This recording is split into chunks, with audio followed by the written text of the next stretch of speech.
안녕하세요. 저는 서울에서 살고 있는 30대 초반 여성입니다. 제가 사연을 보내게 된 이유는 살면서 이렇게까지 속아본 적이 없었기 때문입니다. 무엇보다 사람 마음을 이용해서 그걸로 목적을 이루려는 그 자체가 정말 괘씸하다는 생각이 들었습니다. 상대방도 저와 같은 마음이라 생각하며 만났는데 결혼 얘기까지 나온 마당에 알고 보니 남자친구는 모든 걸 속였습니다. 다 가짜였죠. 부모도 직업도 거기다 나이까지 전부 다요. 심지어 백수의 이혼남이었는데 여러분이라면 내가 믿는 사람이 진짜가 아니라고 했을 때 어떻게 하시겠어요? 돈보다도 제가 받은 상처가 너무 커서 저는 용서가 되지 않았습니다. 그렇게 크게 사기를 쳐놓고도 정신을 못 차린 남자친구는 저에게 눈물로 호소하며 가정환경이 어려워서 그랬다고 했지만 저에게는 통하지 않았습니다. 그래서 자기가 한 일에 책임지라고 제대로 한 방 먹여줬는데 어떤 얘기인지 지금부터 시작해 보겠습니다. 저는 학창 시절 반에 한 명씩은 꼭 있는 모범생이었습니다. 그런데 정말 공부만 잘했지 그 외에 잘하는 건 별로 없었어요. 예체능 중에서는 어릴 때 잠깐 피아노 학원에 다닌 게 전부라 피아노를 조금 칠 줄 아는 것 외에는 운동에도 소질이 없었습니다. 잘난 척 같지만 부모님이 공부하라고 잔소리 한번 하신 적 없었는데도 저는 늘 학교 성적이 좋은 편이었습니다. 누가 시킨 것도 아니었는데 저는 책 보는 게 좋았고 어려서부터 장난감보다는 책을 보며 놀았어요. 엄마는 그런 제가 걱정된다고 하실 정도였는데 제가 친구들이 별로 없었거든요. 그래도 고등학교에 올라가서는 저처럼 공부를 좋아하는 친구들을 만났고 그 친구들 덕분에 즐겁게 고등학교 3년을 보내게 되었습니다. 저희 부모님은 대학을 나오지 않으셨어요. 그렇다고 저나 동생에게 공부하라는 말씀도 잘 안 하셨는데 세상에 공부가 전부가 아님을 알고 계셨기 때문입니다. 지영아, 요즘 학교 생활은 어때? 재밌어. 다행이네. 공부가 적성에 맞는 모양이구나. 아빠도 고등학교 때까지 공부 잘했다고 하지 않았어? 아빠 머리가 좋았다기보다는 순전히 노력이었지. 그리고 세상에 나와보니까 대학 안 나와도 할 일은 많더라. 그러니까 혹시라도 공부 때문에 스트레스 받으면 언제든지 얘기해. 아마 이런 아빠의 말씀 덕에 제가 스트레스 없이 공부에 집중할 수 있었던 게 아닐까 싶기도 합니다. 아무튼 저는 그림을 잘 그리거나 악기를 잘 다루는 친구들을 보면 그게 그렇게 부러웠는데 사람마다 잘하는 건 다 하나씩은 있으니 저에게는 그게 공부라고 생각하며 살았습니다. 열심히 하다 보니 서울에 있는 좋은 대학에 들어가게 되었고 졸업 후에는 어렵지 않게 괜찮은 기업에도 취업하게 되었습니다. 집이 지방이어서 회사 근처로 집을 얻어 혼자 살게 되었는데 남들이 보면 인생이 술술 풀린다고 생각하실 수도 있겠지만 꼭 그런 것만은 아니었습니다. 저도 나름 고충은 있었습니다. 지영씨, 업무 전달 제대로 안 받았어? 이걸 보고서라고 써왔어? 다시 해와! 정확히 어떤 부분을 고쳐오면 될까요? 처음부터 끝까지 새로 써오라고! 네. 입사 후 초반에는 정말 많이 혼났습니다. 회사 생활이 다 그렇다고 하지만 저와 같이 들어간 동기들을 보면 저만큼 혼나면서 일하지는 않았기에 유독 저는 회사 생활이 힘들다고만 느껴졌어요. 아침에 출근을 하기 싫을 때도 많았답니다. 그래도 다 이러면서 배우는 거지라는 생각으로 다녔더니 결국 적응이 되더라고요. 그런데 아무리 노력해도 잘 안 되는 게 있었으니 그건 바로 연애였습니다. 다른 친구들을 보면 연애를 잘만 하는데 저는 사실 제대로 연애 한번 해보지 못했습니다. 공부하느라 누군가를 만날 시간이 없기도 했지만 정확히는 별로 관심이 없었습니다. 하지만 이제 대학생도 아니고 회사에 취업해서 어느 정도 일에 적응도 하다 보니 연애에 관심이 생기더라고요. 그러던 어느 날 지인이 괜찮은 사람이 있다면서 소개를 해준다고 하길래 거절하지 않고 만나게 되었습니다. 이때 만난 사람이 바로 결혼까지 약속했던 제 남자친구였습니다. 제가 소개받은 사람은 정형외과 의사였습니다. 공부만 하느라 누군가를 만날 기회가 많지 않았다는 말에 저와 비슷한 면이 있는 것 같아 만났는데 첫 만남에 저희는 서로 호감을 느끼게 되었습니다. 그럼 회사에서는 무슨 일을 하시는 거예요? 저는 마케팅 부서에서 일하고 있어요. 저는 그런 쪽으로는 전혀 몰라요. 어렵기도 하고 재미도 있고 그래요. 첫 만남에서 남자친구는 대학교 때 얘기를 해주었습니다. 들어보니 너무 재미있었어요. 그리고 대화를 나누면서 느꼈던 점은 자상하고 매너가 참 좋은 사람이라는 점이었습니다. 저보다 나이가 많아서 제가 오빠라고 불렀는데 저희는 서로 일하느라 바빴지만 그럼에도 어떻게든 시간을 내서 자주 만나게 되었습니다. 만나면서 특별할 게 하나도 없는 평범한 연애였지만 저는 너무 행복했습니다. 이래서 다들 연애를 하는구나 싶더라고요. 대화도 잘 통했고 퇴근 후 회사 앞으로 남자친구가 데리러 올 때도 종종 있었거든요. 오빠, 어떻게 왔어? 전화도 안 하고. 그냥 놀라게 해주려고 왔지. 병원은 일찍 끝난 거야? 끝나자마자 온 거야. 우리 오늘 맛있는 거 먹으러 가자. 오빠가 예약해둔 곳 있거든. 그래, 가자. 남친은 연락도 없이 찾아오기도 했는데 반대로 제가 병원 근처로 가서 만나기도 했습니다.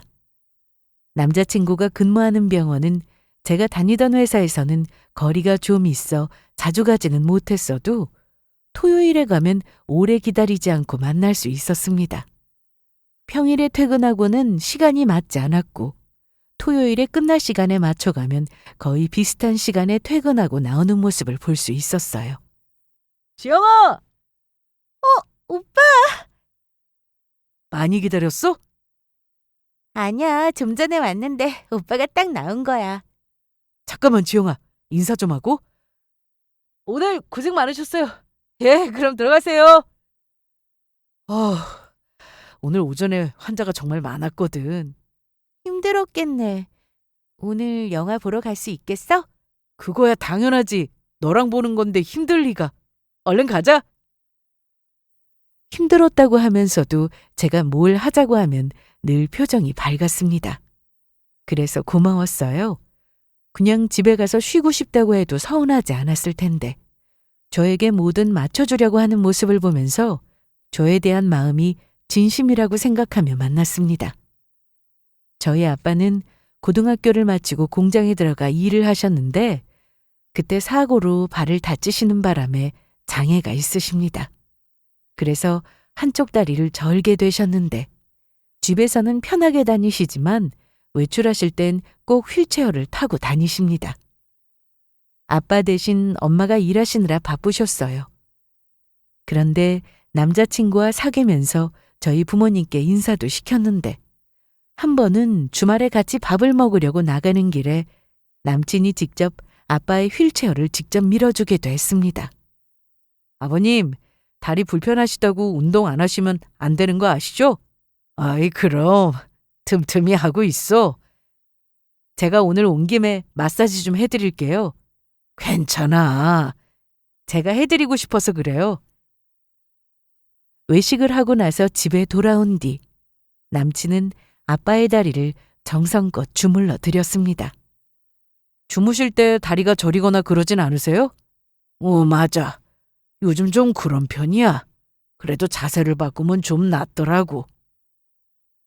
남친은 아빠가 알아듣기 쉽게 잘 풀어서 얘기를 해주었는데 아빠의 몸 상태에 맞는 운동법도 자세히 알려주었고 다리가 불편해도 자꾸 움직이고 운동을 해주어야 한다면서 이런저런 얘기를 해주었습니다. 저는 물론 저희 부모님께도 너무 잘하던 남자친구라 항상 고마운 마음이었어요. 오늘 고마워. 운전도 오래 하고 많이 피곤했지? 무슨 소리야. 하나도 안 힘들어. 그리고 의사 남친 뒀다 뭐해? 얼마든지 전화하시라고 해. 내가 이 동네에 병원을 개원하든가 해야지. 거리만 가까우면 우리 병원에 나오시라고 하고 싶은데. 아빠 다니시는 병원 있어. 알아. 수술까지 해준 의사만 뭐 그 병원에 다니는 게 낫지. 자기는 뭐 아픈 데 없어? 없어. 의사라 그런가 제 건강을 무척이나 신경 써줬습니다. 저는 남친과 만난 지 1년 정도 되었을 때 남친의 집에도 인사를 가게 되었습니다. 그날 남친의 아버지는 약속 때문에 집에 안 계셨고 어머님이 혼자 계셔서 인사를 드렸습니다. 우리 사는 게 이래요? 좋은데 왜요? 그냥 남들은 자식이 의사라고 하면 뭐 아주 부자라고 생각하는데 그게 또 그렇지가 않거든요. 다 그렇게 생각하진 않아요. 어머, 내 정신 좀 봐. 손님이 왔는데 차도 안 내왔네. 잠깐만 기다려요. 이날 남친의 어머니와 셋이 밥을 먹었는데 생각보다 편한 자리였습니다. 어색하고 불편하면 어쩌나 싶었는데 말씀도 편하게 해주셔서 좋았어요. 그런데 지용 씨가 다니는 회사는 아무나 못 들어간다고 들었는데. 아닙니다. 누구나 들어갈 수 있어요. 어머, 겸손하기까지? 내가 다 아는데 그 정도 대기업이면 수재들만 들어가는 곳 아닌가? 절대 아니에요. 제가 운이 좋았죠. 면접을 잘 봐가지고. 엄마, 얘가 이렇다니까. 그래서 내가 좋아하는 거지만. 그렇게 식사를 마치고 나왔는데 남친은 그동안 얘기를 못했다며 어렵게 자랐다는 말을 했습니다. 실은 나 어렸을 때 우리 집이 진짜 가난했어. 돈 없어서 학원도 못 다녔고. 대단한데? 뭐가? 학원도 안 다니고 의대 갔잖아. 그래도 난 남들 다니는 학원 다녀가며 공부했는데. 친구들은 집에 오락기도 있고 부모님하고 여기저기 놀러도 다니는데 난 그런 게 전혀 없어서 집에 오면 책 보는 게 노는 거였어. 남친이나 저나 책을 좋아하는 공통 취미가 있어서 대화도 잘 통했습니다. 요즘은 너무 바빠서 책을 많이 못 읽는다고 했는데 나중에 읽으라고 제가 책을 따로 선물해 주거나 아니면 먼저 읽어보고 어떤 내용인지 말해줄 때도 많았습니다. 친구들을 만나도 서로 맞는 친구가 있고 아닌 친구가 있는데 소개로 만난 남자친구와 이렇게 잘 맞다 보니 정말 인연이라는 게 있는 건가 싶은 생각도 들었어요. 그렇게 저희는 결혼 얘기를 하게 되었고 저는 아버님까지 다시 만나 인사를 드리며 상견례 날짜도 잡게 되었습니다. 사실 저는 결혼을 좀 더 늦게 해도 상관없었지만 남자친구 나이가 저보다 많았고 결혼을 늦게 할 이유도 없었기에 상견례를 빨리 하게 되었습니다. 혹시나 의사 아들을 두었다고 잘난 척을 하면 어쩌나 싶었지만 남친의 부모님은 아주 좋으신 분들이셨습니다. 저는 다른 거 바라는 거 아무것도 없습니다. 그저 둘이 결혼해서 잘 살면 그만이에요. 둘 다 능력도 좋고 아주 잘 만난 것 같지 않으세요?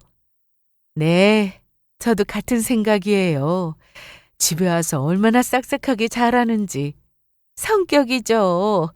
그런 건 시켜도 못하는 거 아시죠? 타고나야 하는 거. 그럼요. 당장 결혼 날짜를 잡은 건 아니었기 때문에 결혼 준비를 서둘러 할 필요는 없었습니다. 서로 일이 바쁘기도 했고 천천히 준비해 보기로 했죠. 상견례를 하고 나서 얼마 되지 않아 저는 프로포즈를 받았습니다. 너무 예뻐.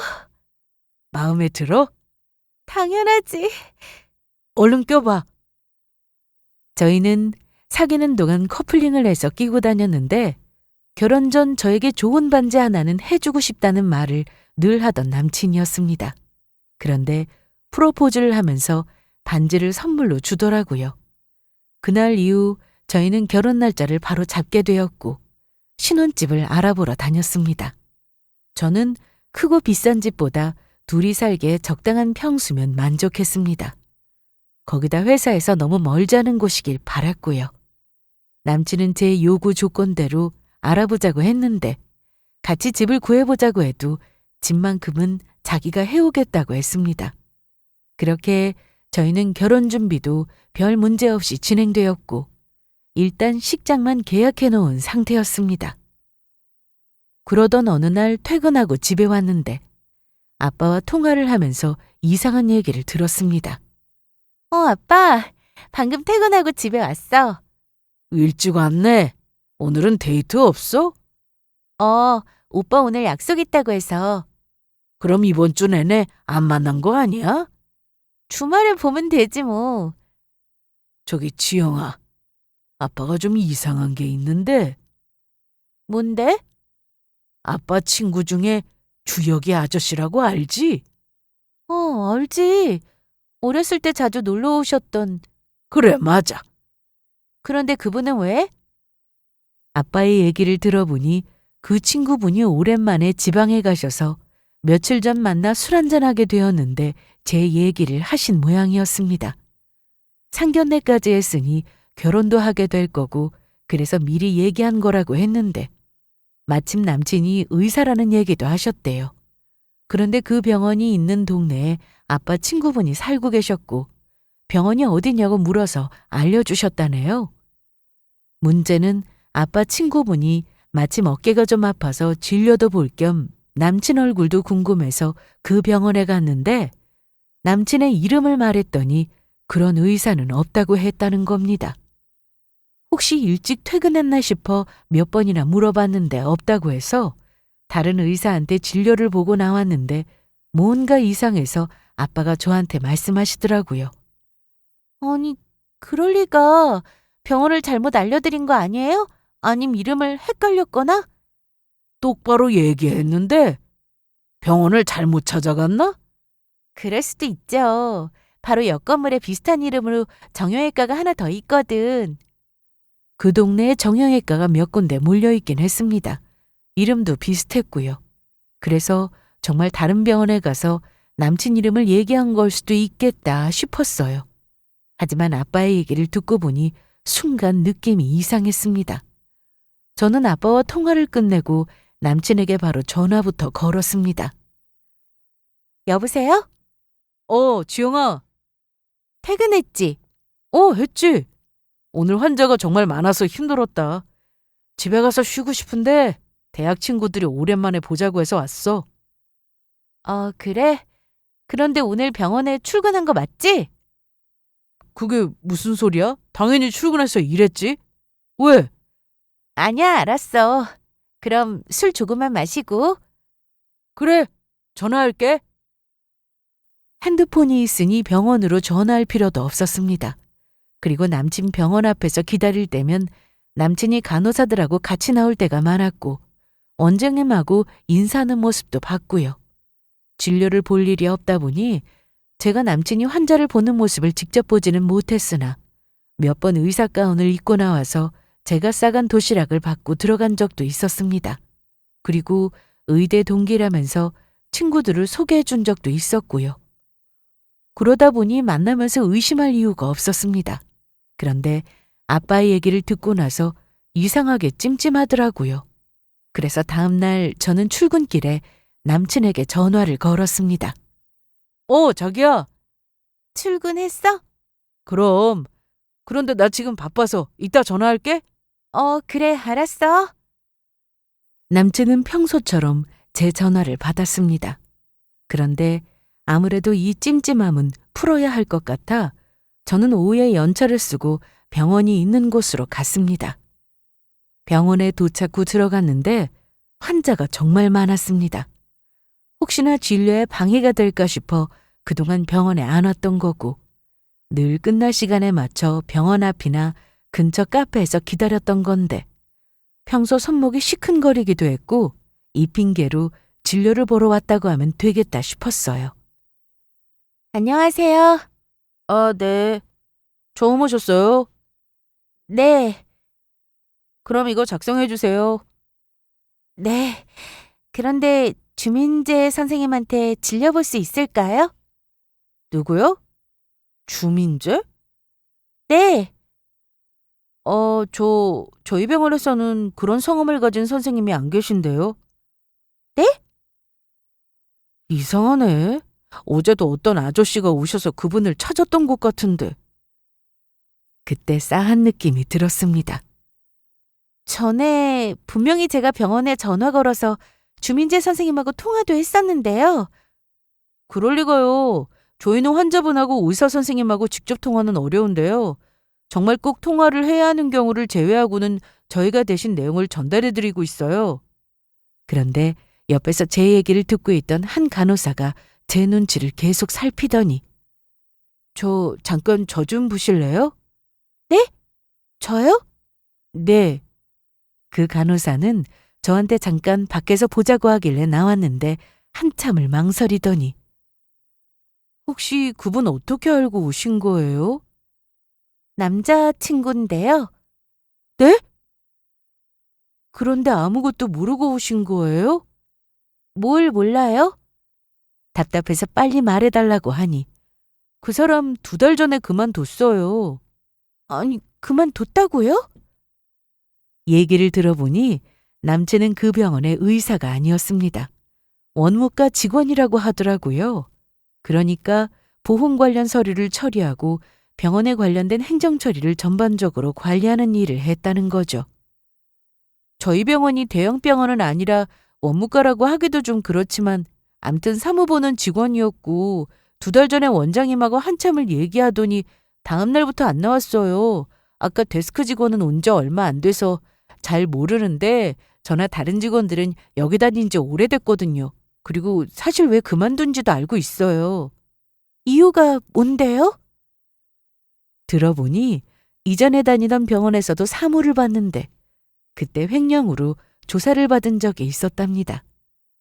그걸 속이고 이 병원에 취업해서 일하고 있다가 병원 원장님 귀에 그 얘기가 들어가게 되었고 그래서 조용히 나가는 걸로 했다네요. 정말 그 사람 진짜 정체를 모르셨어요? 아무것도 모르고 만났어요? 저는 간호사의 말이 귀에 들어오지 않았습니다. 너무 황당했으니까요. 감쪽같이 속인 남친은 대체 무슨 생각으로 저한테 거짓말을 했는지 알아야 했습니다. 남친에게는 아무것도 모른 척 전화를 했는데 여전히 뻔뻔하게 거짓말을 했습니다. 지영아, 아까는 진료 중이어서 전화 못 받았어. 점심은 먹었어? 시간이 몇 시인데 벌써 먹었지. 아, 그렇구나. 자기 너무 보고 싶다. 오늘따라 환자도 너무 많고. 그럼 지금 내가 병원으로 갈까? 어? 자기 회사 아니야? 그렇긴 한데 나갈 수 있어. 에이, 이따 퇴근하고 보면 되지 뭘 그렇게까지 해. 그리고 오늘 환자 너무 많아서 와도 보기 힘들어. 자기 와서 앉아있으면 간호사들 눈치도 보이고. 아, 그래? 그럼 이따 퇴근하고 전화할게. 저는 어차피 연차를 쓰고 나온 김에 시간이 있었고 급하게 친구에게 전화를 걸었습니다. 자초지종을 얘기한 다음에 도움을 요청했습니다. 야, 어떻게 그런 일이 다 있냐? 그래서 내가 지금 좀 급하거든. 그래. 무슨 말인지 알았어. 내가 전화 끊고 전화번호 보낼게. 나도 아는 사람한테 여기 소개받고 가봤는데 잘 알아봐 주더라. 고마워. 고맙긴. 혹시 내가 도움될 일 있으면 전화해. 그래. 친구를 통해 한 업체를 소개받은 저는 바로 남친의 뒷조사를 하게 되었습니다. 일단 직업을 속인 건 확실했는데 그럼 남친의 부모님은 그걸 알면서도 저한테 똑같이 거짓말을 하고 있는 건가 머릿속에 아주 복잡했어요. 만약 그렇다면 아주 사기꾼 집안인 거니까요. 살면서 제가 이런 업체를 통해 뒷조사라는 걸 해보게 될 줄은 상상도 못했지만 제 인생이 달린 문제였기에 고민할 필요도 없었습니다. 그 사이 남친은 저한테 평소 하던 대로 전화를 하고 보고 싶다고 하면서 퇴근 후 보러 오겠다는 말을 했지만 피곤해서 쉬고 싶다고 핑계를 대고 만나지 않았습니다. 간호사의 말대로 정말 사기나 치고 다니는 사람이라면 하루빨리 정리하는 게 순서였으니까요. 집에 와서 정말 이걸 어떻게 해야 하나 고민이 많았습니다. 그런데 며칠 뒤 엄마가 올라오셨어요. 안 그래도 남친의 일로 복잡한 상태였는데 엄마한테 일단은 내색하지 않았습니다. 주영이 너 요즘 왜 이렇게 집에만 있어? 그냥 회사 일이 많아서 좀 쉬려고. 집은 좀 알아보고 있어? 알아보고 있어. 엄마 잠깐만 전화 왔다. 엄마 핑계를 대며 집에 일찍 들어왔는데 드디어 기다리던 전화가 왔습니다. 그런데 제가 전해 들은 얘기는 정말 충격적이었습니다. 제가 남자친구와 처음 만났을 때 저에게 이런 얘기를 했었거든요. 서울에서 근무하게 된 건 얼마 되지 않았어요. 그동안은 지방에서 쭉 일했고요. 집이 지방도 아닌데 왜? 아무래도 지방에 의사가 많이 부족하잖아요. 그래서 처음엔 의사로서 책임감을 갖고 일하는 사람이라는 생각도 했었습니다.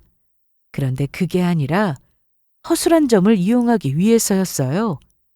업체 직원의 말로는 위조한 의사 면허증을 가지고 지방의 작은 병원에서 취업해서 의사로 일한 적도 있었다고 했습니다. 남친이 의대를 다닌 건 맞았는데 그러다 보니 어느 정도 지식은 있었겠죠. 하지만 중퇴를 해서 졸업도 못했는데 그러다 보니 국시도 못 보고 의사 면허증이 없어 위조한 걸로 사기를 치고 다녔다고 했습니다. 아무리 지방의 작은 병원이라도 남친의 행동은 금방 들통이 나게 되었고 그 때문에 처벌도 받았다고 하더군요. 그 이후로 지역을 옮겨 다니며 일부러 작은 병원만 골라 취업하려고 했다는데 의사로 취업이 쉽지 않으니 원무과에서 직원으로 일했다고 했습니다. 그러면서 착실히 일이라도 열심히 했으면 됐는데 횡령 문제를 일으켰다고 하더라고요. 이 얘기를 듣고 너무 기막혀 말이 나오지 않았는데요.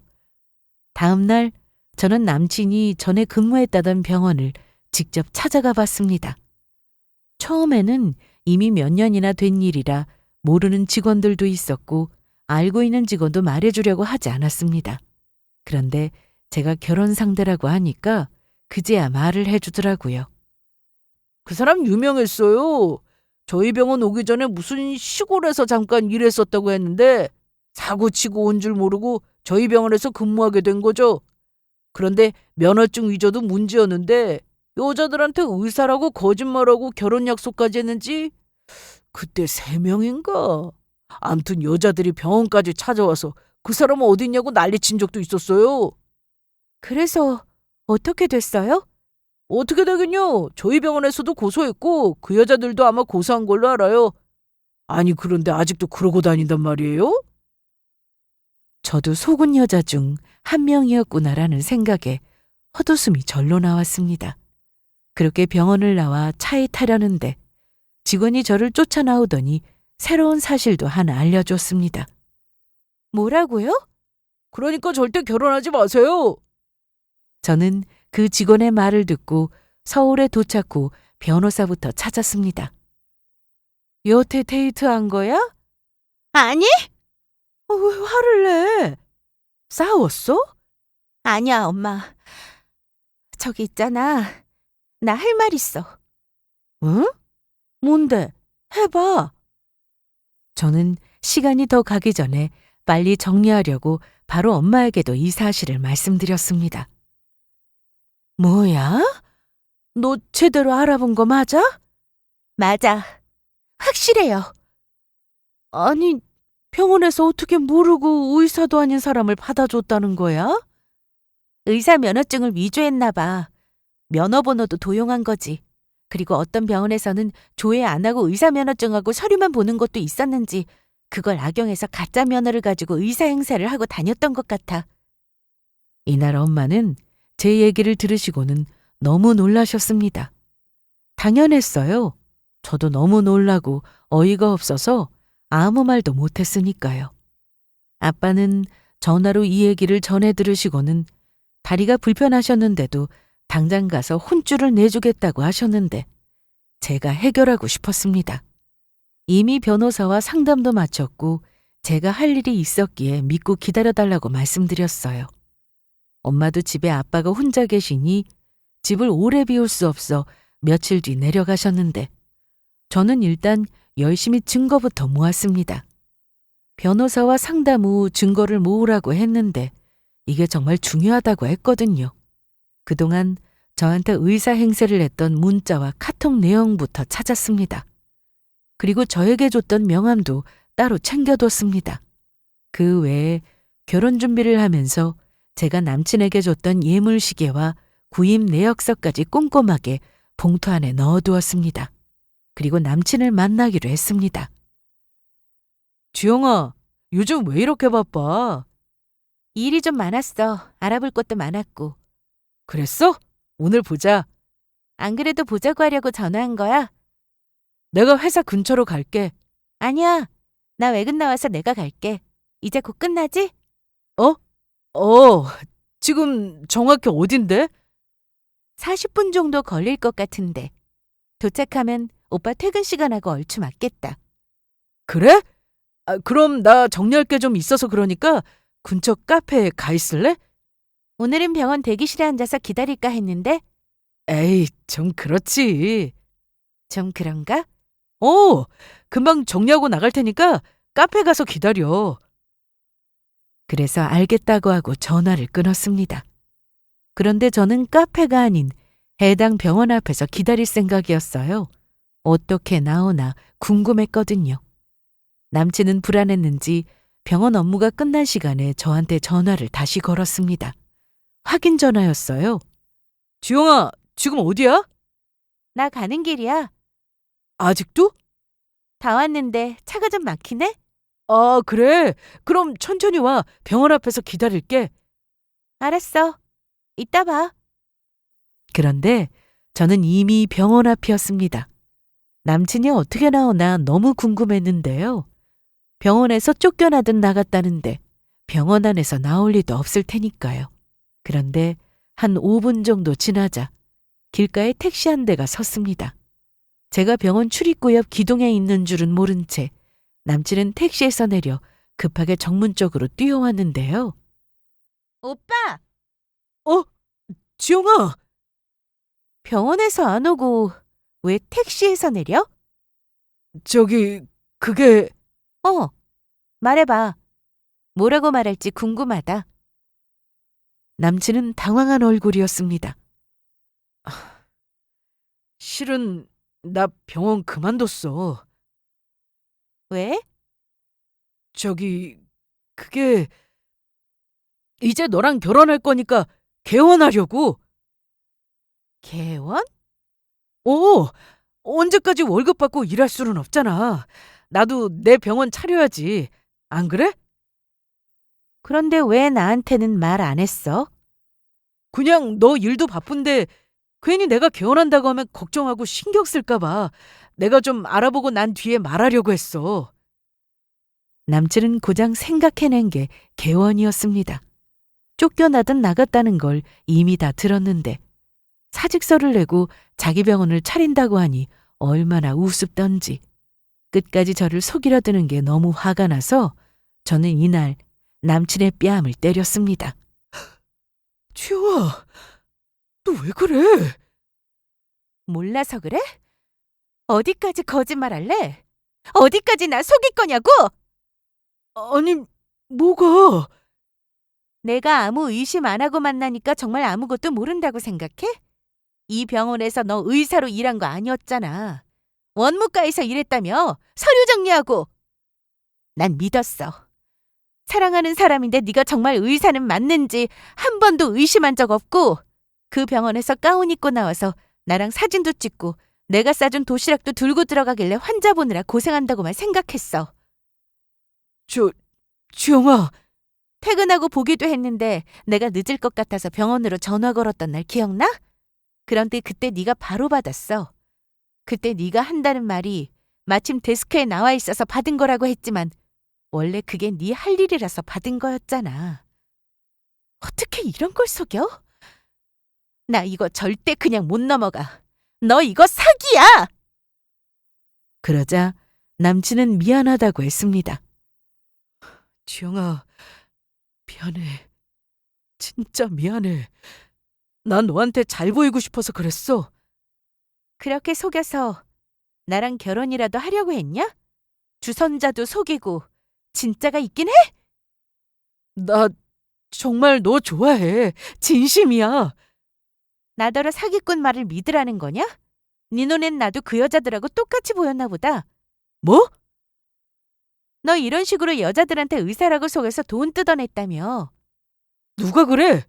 너 내 말 안 듣고 왜 다른 사람 말을 들어? 어? 그때 저는 핸드폰을 꺼내서 어디론가 전화를 걸었습니다. 여보세요? 지금 이쪽으로 오세요. 네, 지금요. 누구야? 너 지금 전화한 사람 누구냐고? 오빠도 잘 아는 사람. 뭐? 전화한 지 1분도 되지 않아 한 여자가 나타났습니다. 야, 주민자! 너? 왜 그렇게 놀라? 우리 어제도 만났잖아. 제가 남친의 뒷조사를 하며 알게 된 사실이 참 많았는데 그중 저와 결혼 약속을 해놓고 다른 여자도 같이 만나고 있다는 걸 알게 되었습니다. 그래서 겨우 연락이 다 사정을 설명했더니 그 여자는 기꺼이 제 말대로 하겠다고 하더라고요. 본인도 속고 있었으니까요. 이날 병원 앞에서 한바탕 난리가 났었습니다. 너 의사도 아니라며? 내 돈 내놔. 개원한다고 5천만 원 필요하다고 해서 우리 엄마한테 받아갔잖아. 내놓으라고. 이거 놓고 말해! 저는 남친을 고소할 준비가 이미 끝난 상태였기에 둘이 잘 얘기하라고 하고는 집으로 돌아왔습니다. 집에 오는 동안 남친에게 전화가 계속 왔는데 안 받았습니다. 받아서 뭐라고 할지 뻔했기 때문이죠. 집까지 찾아올 용기는 나지 않았는지 내내 전화가 왔는데 끝까지 안 받았더니 문자로 다 오해라며 설명한다고 하는데 보기도 싫더라고요. 다음날 저는 평소처럼 출근을 했습니다. 그런데 점심시간에 맞춰 남친이 회사 앞이라며 기다린다고 문자를 보냈길래 무시했어요. 고소하고 끝낼 생각이었거든요. 구질구질하게 만나고 싶지도 않았고 특히 뻔뻔하게 거짓말하던 그 얼굴은 더더욱 보고 싶지 않았습니다. 그런데 퇴근 후 집 근처에서 남친을 만나게 되었습니다. 가는 길목에서 저를 기다리고 서 있더라고요. 지영아, 너 전화도 안 받고 문자에 답도 안 하고 뭐야? 내가 해야 돼? 내가 설명한다고. 뭘 설명해? 다 인정할게. 내가 의사라고 한 거 미안해. 그런데 나 의대 다닌 건 맞아. 사정이 어려워서 졸업을 못했어. 그래서? 그러면 안 되는 거 알지만 동기들은 졸업해서 의사로 일하는데 나만 이렇게 사는 것 같아서. 그걸 지금 변명이라고 하는 거야? 그럼 그 여잔 뭐라고 설명할래? 너 만나기 전에 연락하고 지냈었어. 그런데 너 소개받고 너랑 잘해보고 싶더라. 그래서 정리하자고 했는데 계속 연락이 오는 거야. 그만 정리하자고 하는데도 싫다고 하길래 돈을 빌려달라고 했어. 돈 얘기하면 알아서 떨어져 나갈 거라 생각했거든. 그런데 내가 달라는 대로 해준다는 거야. 참나. 받긴 했는데 갚으려고 했어. 나 다시 의대 갈 거고 시험 봐서 진짜 의사 될 거야. 정말이야. 그러니까 나 기다려주면 안 되겠냐? 미안하다고 할 줄 알았는데 이런 말도 안 되는 변명을 늘어놓을 줄은 또 몰랐습니다. 야, 내가 돌았어? 너 같은 사기꾼 말을 듣게? 난 너 좋아하는 마음 진심이었어. 나도 너 믿었어. 그래서 내가 받은 충격이 얼마나 컸는 줄 알아? 솔직히 너도 내가 의사라고 하니까 혹해서 만났던 거 아니야? 나중에 의사 남편 생기는 거니까 그거 바랬던 거 아니냐고. 그래. 남자친구가 의사고 남편이 의사면 좋겠지. 싫을 사람 있어? 그러는 넌? 내가 우리나라에서 손에 꼽는 대기업 다닌다고 하니까 그거 보고 만났던 건 아니고? 처음부터 의사 바란 적 없어. 맘만 먹으면 같은 회사에서도 얼마든지 남자친구 사귈 수 있었겠지. 그런데 만나보니 나랑 통하는 것도 많고 매너도 있고 거기다 다정하고 심성이 착한 것 같아서 만났는데 알고 보니 사기꾼이더라. 그런데 내가 널 더 만나야 할 이유가 있어? 그래서 인정한다고. 과거는 잊고 우리 다시 시작해보자. 어? 웃기는 소리 하지 마. 너 사람 진심을 이렇게 무시해? 이렇게 짓밟아도 돼? 내가 빌었잖아. 용서해 달라고. 작정하고 속여놓고 미안하다고 하면 되는 거였어? 난 너랑 정말 결혼하려고 했어. 네가 날 조건 보고 만난 게 아니라고 한 말이 정말이면 내가 지금 의사가 아닌 백수여도 나 버리면 안 되는 거 아니야? 맞아. 네가 의사든 백수든 상관없지. 그런데 이건 또 얘기가 다르지. 너 이미 결혼도 한 번 했었잖아. 이혼남이잖아. 왜 말을 못해? 계속 떠들어봐. 그건 그건 뭐? 일부러 숨긴 게 아니라 그냥 말을 안 한 것뿐이었어. 뭐? 남자친구는 의사 사칭에 양다리도 모자라 이혼남이었습니다. 이미 결혼을 했었고 이혼까지 했는데 그것까지 속였던 거죠. 전과자인 것도 기가 막히는 상황인데 이혼남이라니.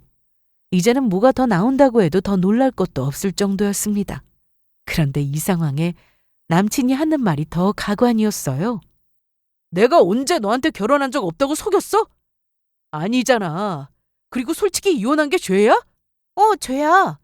결혼까지 약속한 사이인데 그런 걸 숨겨? 이건 또 언제 말하려고 했냐? 결혼하고 나서? 아니, 이혼하면 결혼하면 안 되는 거야? 그렇게 떳떳하면 처음부터 말을 하고 만났어야지. 내가 널 속였다고 생각해봐. 너라면 아무 상관 없겠어? 그리고 넌 그것만 문제가 아니잖아. 직업도 속이고 학력도 속이고 거기다 부모까지. 너한테 진짜는 뭐야? 모든 진실이 다 밝혀졌는데도 남친은 끝까지 집안 형편이 어려워 시작된 거짓말이라고 했습니다. 그러면서 한다는 말이 나랑 정말 헤어질 거야? 당연하지. 나한테 소개해준 너희 부모님이라는 사람도 가짜였잖아. 실은 우리 부모님 돌아가셨어. 그래서 대역 쓴 거야. 야! 나 알고 보면 불쌍한 놈이야. 좀 봐줘라, 어? 너 끝까지? 그래, 알았다. 헤어져! 그런데 네가 원해서 헤어지는 거니까 위자료 내놔. 어? 뭘 내놔?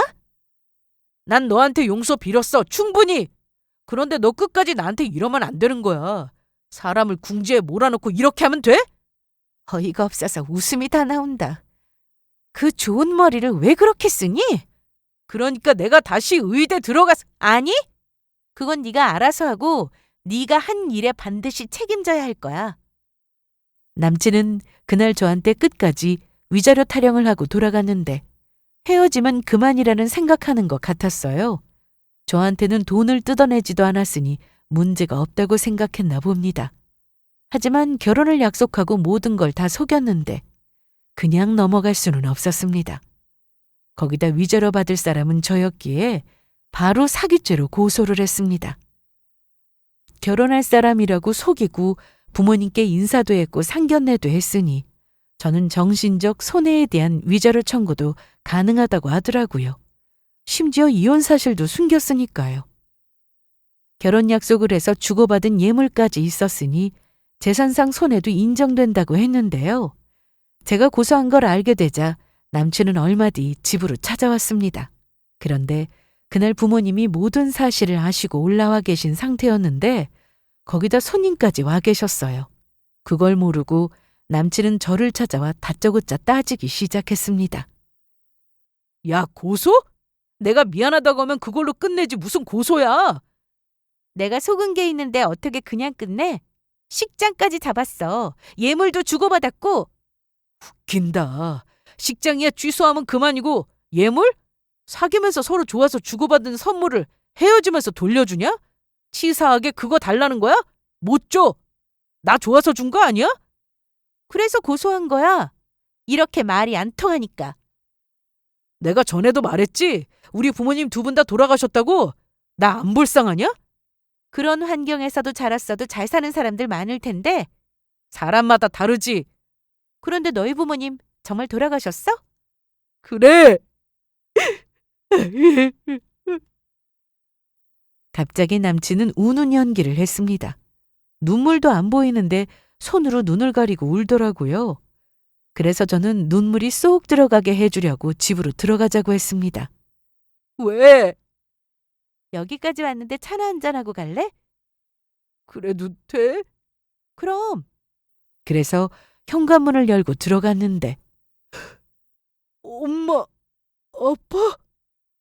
너 이 자식 또 사고 쳤어? 이리 와! 아니, 이게 어떻게... 저한테는 부모님이 돌아가셨다고 하던데.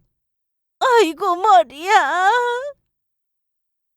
너 이제는 멀쩡히 살아있는 우리까지 죽었다고 한 거냐?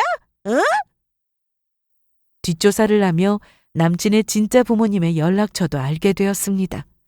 그래서 연락을 할까 말까 고민이 많았는데 남친만 고소하고 끝내도 됐을 일이었어요. 하지만 저한테 끝까지 자기 부모가 죽었다고 하니 너무 기가 막히잖아요. 그러니 저한테 사과한 것도 진심이 아니구나 싶어서 다 말씀드렸습니다. 그랬더니 와서 직접 얼굴 보고 사과하고 싶다고 해서 이날 부모님까지 다 오시게 된 거였습니다. 이날 남친은 자기 아버지에게 엄청나게 맞았습니다. 얼마나 사고를 많이 쳤는지 이제는 감옥에 가서 나오지 말라는 말까지 하는데 오죽하면 부모가 자식한테 저런 말을 다 할까 싶더라고요. 잘못했어요, 아버지. 오늘 너 죽고 나 죽자. 이리 와. 조용히 살길래 정신 차린 줄 알았더니 그새 또 사기를 쳐? 아이고 이놈아. 아유 아버지. 그날 이후 남친은 조사를 받게 되었습니다. 그 과정에서 정말 많은 전과가 있다는 것도 알게 되었는데요. 법대로 하니 예물 반환은 물론 정신적 손해에 대한 위자료까지 받을 수 있었습니다. 그리고 저를 만나면서 연락했던 그 여자 역시 남친에게 고소를 했더라고요. 의대까지 갈 정도면 머리가 좋다는 건데 좀 잘 살지 저게 뭔가 싶었습니다. 그렇게 저는 재판이 끝난 후 완전히 정리했습니다. 실형이 나왔다는 얘기를 들었는데 아무래도 전과도 많고 또 사기를 쳤으니 이번엔 좀 처벌이 더 세게 나왔다고 하더라고요. 당연한 결과였어요. 저는 그렇게 모든 게 끝난 후 좀 힘들었습니다. 사람 마음을 가지고 사기친 거라 그런지 시간이 좀 필요했어요. 그래도 지금은 많이 좋아졌고 그 얘기를 하더라도 힘들거나 속상하진 않습니다. 살면서 이런 경험을 해볼 거라고 누가 상상이나 했겠어요? 지금도 그렇지만 앞으로 한동안 누군가를 만날 자신은 없습니다. 그래서 요즘 회사 일에 집중하며 살고 있는데요. 그러다 보니 최근 승진을 했습니다. 입사 초반에는 그렇게 혼났는데 이제는 일을 잘한다고 승진도 시켜주네요. 동기보다 좀 늦은 승진이지만 너무 기뻤어요. 요즘 일하고 친구들 만나고 서점에 가서 책 보고 하느라 하루하루 바쁘게 살고 있는데 이런 삶이 저는 더 행복한 것 같습니다. 시간이 많이 흘러서 언젠가 좋은 인연이 나타날지는 모르지만 아직은 이렇게 사는 게 좋네요. 그럼 제 사연은 여기서 마칠게요. 아주 긴 얘기였는데 끝까지 들어주셔서 감사합니다.